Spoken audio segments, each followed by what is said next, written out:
All Gaul is divided in 3 parts, so starts the Commentari de Bello Gallico, Julius Caesar's self-published propaganda about his campaign in Gaul.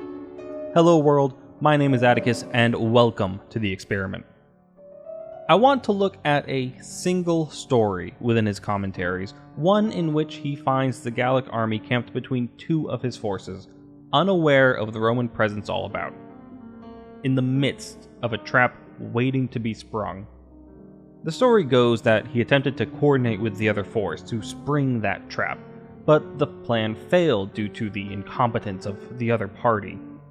It was Caesar's story, after all. He couldn't possibly be at fault. The moment passed, the Gauls moved on, unaware of what could have happened, and indeed, we'd probably never know about it if Caesar hadn't taken the time to write about it. Ultimately, an inconsequential moment in history, but I find it a great jumping off point to talk about the two generals problem. If you're not familiar with the two generals problem, it's a thought experiment about communicating over an unreliable link. The problem is as follows. We have 2 generals camped in valleys, and in a valley between them is an enemy army.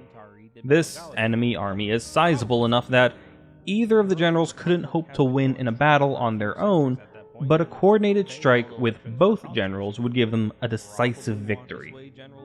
So, one general sends a message to the other to coordinate an attack, and herein is the problem. How does the first general know that the second general received the message?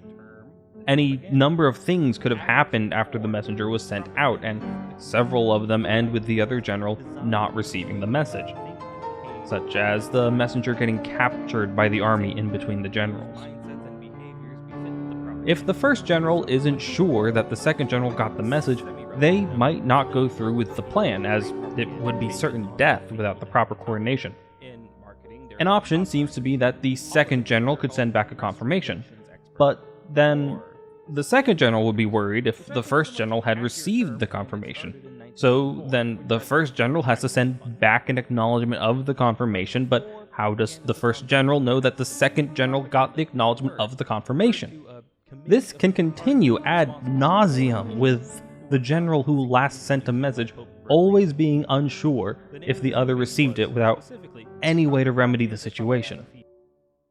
Propaganda, as a word, didn't come into popular use until the early 20th century, when it saw rampant use during the First World War.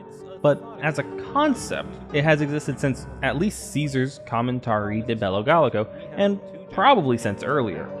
The Roman Republic had been going strong for a few centuries at that point, and they held elections for consuls who would probably want to sway general opinion in their favor and against their opponents. The Athenian democracy also likely lent itself to the use of propaganda, and I'm sure even before them, people use what we might term propaganda. At its core, propaganda is the communication of ideas designed to persuade people to think and behave in a desired way. Typically, those mindsets and behaviors befit the propagandist in some way. A quick, semi-relevant note. The name for people who create propaganda changes on the field and the times. In marketing, they're called copywriters. In politics, they're called press relations experts, or spin doctors, which I think is a much catchier term, and it started in 1984, which I find to be a fun fact.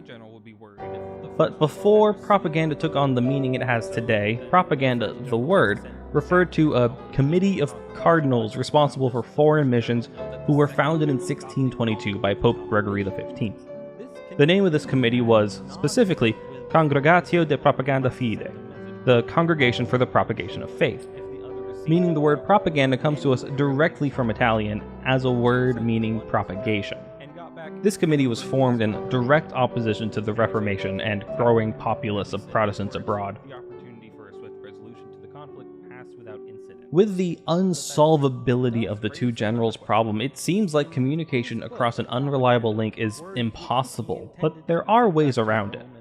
Instead of sending just one messenger, you could send 100 and assume that probably one of them is going to make it. Or, instead, the first general could separate their message into 100 pieces and send each message with its number attached, so the second general receives them as message 1, 2, 3, and so on. If the second general sends a message back for each message they receive, and the first general receives as many messages as they sent out, then the first general can be confident that they are, in fact, communicating over a reliable link, and can inform the second general, and communication is smooth sailing from there. Or even, in a move that doesn't seem great at first glance, you can say that if I don't receive a message, I'll assume that means you got my message. The idea being that after sending a message, the first general waits for a confirmation, and if they don't receive it, they send the message again. When they do get a confirmation, they stop sending messengers. So the second general, upon not receiving any more messengers, can assume that the first general got the confirmation. Typically, this problem comes up in computer networks, but it is interesting to see an actual historical event mirror the thought experiment so well. Caesar sent one messenger and got back an erroneous confirmation, and so he did not attack, and at least in his words, the opportunity for a swift resolution to the conflict passed without incident. But that does raise another question. In his book of propaganda, words which he intended to be sent back to Rome and read to the general public, why did he talk about a lost opportunity? The illusory effect refers to when people tend to believe things that they've already heard, or agree with things they've already heard. In experiments where people rate how believable a statement is, over time, statements that showed up repeatedly received higher believability scores, because the people being polled had heard them before, even if only in the context of the poll. Caesar was not the only entity taking part in the Gallic campaign, and it is reasonable to think that this missed opportunity is included as a way to get his story out first, to get ahead of the narrative. Later, once the dust has settled and people perhaps attempt to malign his action, pointing towards ineptitude and an inability to lead, it won't ring as true to the people, because it won't agree with what they've already heard, even if what they've heard is only Caesar's own propaganda. It's an alarming thing, propaganda and all the other ways people or organizations can manipulate public opinion. Our brains can be surprisingly receptive. There is much and more to be said about propaganda, especially its meteoric rise in the past century, as well as its use today. But this is supposed to be a video about Julius Caesar, and I hardly feel well versed enough in the topic to launch into a full discussion. So while a shorter video, I shall leave it at that for today. I have been Atticus, and thank you for participating.